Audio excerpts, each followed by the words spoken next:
दाखवतो की हैदराबाद गॅजेटियर मधील नोंदी विचारात घेऊन मराठा समाजाच्या पात्र व्यक्तींना कुणबी, मराठा कुणबी किंवा कुणबी मराठा म्हणजे या तिन्ही जाती ओबीसी मध्ये येतात, जातीचे प्रमाणपत्र मिळण्यासाठी चौकशी करून सक्षम प्राधिकाऱ्यास सहाय्य करण्याच्या दृष्टीने अहवाल देण्यासाठी गाव पातळीवर खालीलप्रमाणे समिती गठीत करण्यात येत आहे. म्हणजे इश्यू करणारा अधिकारी म्हणजे तहसीलदार किंवा एसडीओ त्यांना मदत करण्यासाठी ह्या 3 लोकांची समिती बनवली. ग्राम महसूल अधिकारी, ग्रामपंचायत अधिकारी आणि सहाय्यक कृषी अधिकारी. बरोबर. मराठा समाजातील भूधारक तसेच भूमिहीन, शेतमजूर किंवा बटेने शेती करत असलेल्या व्यक्तींकडे शेतजमिनीची मालकी असल्याचा पुरावा नसल्यास त्यांनी दिनांक 13/10/67 पूर्वी ते किंवा त्यांचे पूर्वज म्हणजे जे वंशावळीमध्ये मी नेहमी शब्द वापरत असतो, वडील, आजोबा, पंजोबा किंवा खापर पंजोबा हे म्हणजे पूर्वज, संबंधित स्थानिक क्षेत्रामध्ये राहत असल्याबाबतचा प्रतिज्ञापत्र सादर करावे. या प्रतिज्ञापत्राच्या आधारे दिलेल्या अनुषंगिक पुराव्याचे सक्षम प्राधिकारी यांनी स्थानिक चौकशी करून खातरजमा करावी. अशा स्थानिक चौकशीमध्ये संबंधित जातीचा, आता पुढचं बघा, दावा करणाऱ्या व्यक्तीचे गावातील, कुळातील, आता कुळ म्हणजे आपल्या सर्वांना माहीत आहे की वडील, आजोबा, पंजोबा, खापर पंजोबा याला आपण कुळ म्हणत असतो. नातेसंबंधातील, आता नातेसंबंधातील जो शब्द आहे याच्यावरती हा जो GR आहे हा जात प्रमाणपत्र किंवा त्याची वैधता तपासण्याच्या बाबतीमध्ये आहे. आणि या संबंधात सरकारने जे काही यापूर्वीचे कागद आहेत, 2000चा अधिनियम आहे, 2012चा अधिनियम आहे, 2024चा अधिनियम आहे, या सर्व अधिनियमामध्ये नातेसंबंध म्हणजे वडिलोपार्जित नात्यामध्ये जे संबंध आहे त्याला नातेसंबंध या बाबतीमध्ये जात प्रमाणपत्र किंवा वैधता तपासण्याच्या बाबतीमध्ये असा खुलासा वारंवार झालेला आहे.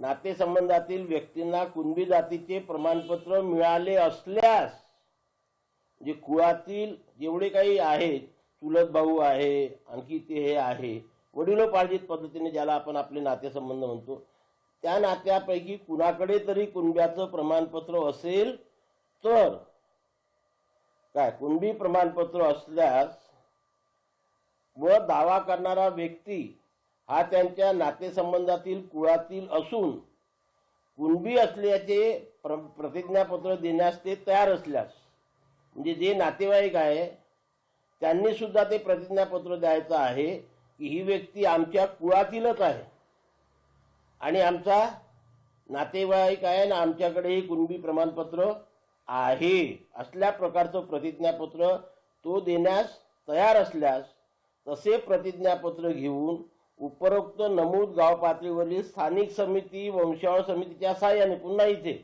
वरती जे 3 लोकांची स्थानिक समिती दिलेली आहे ती स्थानिक समिती वंशावळ समितीच्या सहाय्याने, आता वंशावळ सर्वांनाच माहीत आहे काय की माझे पंजोबा कोण होते किंवा खापर पंजोबा कोण होते, त्यांचे पोरं किती होते, मग माझे आजोबा त्याचे किती भाऊ होते, मग त्याचे पोरं, मग माझे वडील ते किती भाऊ, त्याचे कसे पोरं, याला म्हणतात वंशावळ. या समितीच्या सहाय्याने ती चौकशी करेल की या पूर्ण चौकटीमध्ये जो कागदपत्र मागतो आहे तो बसतो किंवा नाही, चौकशी करेल. त्या चौकशीच्या आधारे सक्षम प्राधिकारी अर्जदारास कुणबी जातीचा दाखला देण्याबाबत निर्णय देईल. अशा प्रकारची कार्यप्रणाली याच्यामध्ये दिलेली आहे. मात्र नातेसंबंध उल्लेख करण्यात आले त्यावरूनच काही संभ्रम आहे आणि आक्षेप नोंदवले जात आहे. कारण की नातेसंबंध म्हणजे आपण पाहतो की आंतरजातीय जर विवाह झाला एखाद्या कुणबी समुदायात तर तो समोरील माझं सासू सासरा असा देखील नाता जोडू शकतो आणि यामध्ये समाविष्ट करू शकतो. त्यामुळे एक भीती जी आहे ती व्यक्त केली. नाही, मी सुरुवातीलाच आपल्याला स्पष्ट केलेलं आहे की जातीचा दाखला काढणे आणि त्याची वैधता तपासणी या 2 बाबतीत नातेसंबंध म्हणजे वडिलोपार्जित नातेवाईकाकडून पितृसत्ताक पद्धतीमध्ये जे नातेवाईक येतात तेच नातेवाईक. जनरल नाही आहे हा जी आर. हा जो शासन निर्णय आहे हा तुम्हाला जात प्रमाणपत्र किंवा जातीची वैधता तपासण्याकरता आणि याच्याकरता याच्यामध्ये सुरुवातीला त्यांनी काय म्हटलंय, संदर्भाधीन वाचा क्रमांक 1 वर 3 याच्या पूर्वी जे 2000 आणि 2012चा अधिनियम निघाला आहे त्याच्या आधारे आता हा 2000चा अधिनियम माझ्याकडे आहे, 2012चा अधिनियम माझ्याकडे आहे, 2024चा अधिनियम. याच्यामध्ये प्रत्येक ठिकाणी वडिलोपार्जितच म्हटलेलं आहे.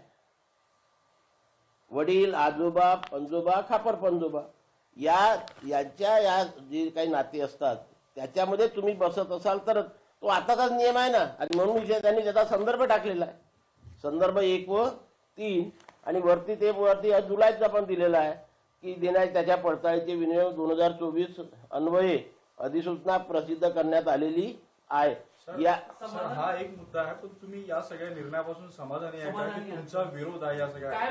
नाही, नक्कीच. हे पहा, आम्ही समाधानी आहोत. ओबीसी समाजाचं इथं कुठेही नुकसान झालेलं नाही याच्याकरता की जी प्रचलित पद्धत आहे त्या पद्धतीमध्ये जाऊनच त्याला जात प्रमाणपत्र घ्यायचं आहे.